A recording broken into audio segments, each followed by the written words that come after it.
Super 7 లో initiative ఏం చేశాడని అడుగుతా ఉన్నా.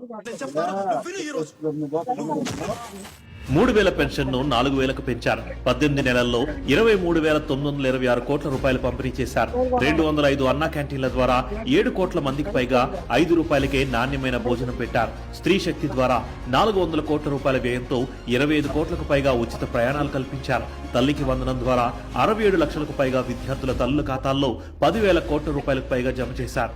దీపం 2 ద్వారా దాదాపు 3 కోట్ల ఉచిత ఎల్పీజీ సిలిండర్లు అందించారు. దీనికోసం 2,000 కోట్ల రూపాయలకు పైగా వెచ్చించారు.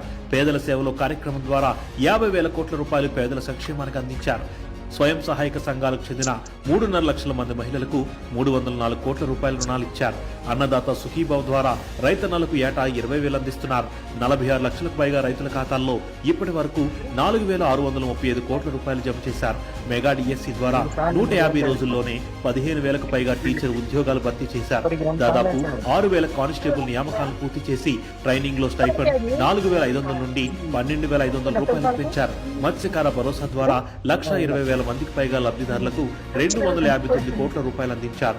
నాయ బ్రాహ్మణ షాపులకు, ఎస్సీ ఎస్టీల గృహాలకు, చేనేత వృత్తిదారులకు 200 యూనిట్ల ఉచిత విద్యుత్, పవర్ లూమ్లకు 500 యూనిట్ల ఉచిత విద్యుత్, రైతన్నలకు 9 గంటల ఉచిత విద్యుత్ ఇస్తున్నారు. సిఐఐ ద్వారా 13 లక్షల కోట్ల రూపాయలకు పైగా పెట్టుబడులు తెచ్చారు. 10 లక్షల ఉద్యోగ అవకాశాలను సృష్టించారు.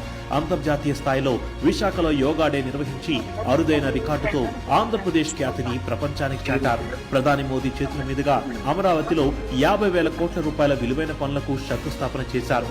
AICTE, drone city, space city, MSME పార్కుల అభివృద్ధికి అడుగులు వేస్తున్నారు. పెట్టుబడులకు స్వర్గధామంగా ఆంధ్రప్రదేశ్ ను మలిచారు. పూర్వ వైభవాన్ని తెచ్చారు. ఇలా చెప్పుకుంటూ పోతే కేవలం 18 నెలల కాలంలోనే మాటల్లో చెప్పలేనంత అభివృద్ధిని చేసి చూపించారు. ఇంకేమైనా కావాలా?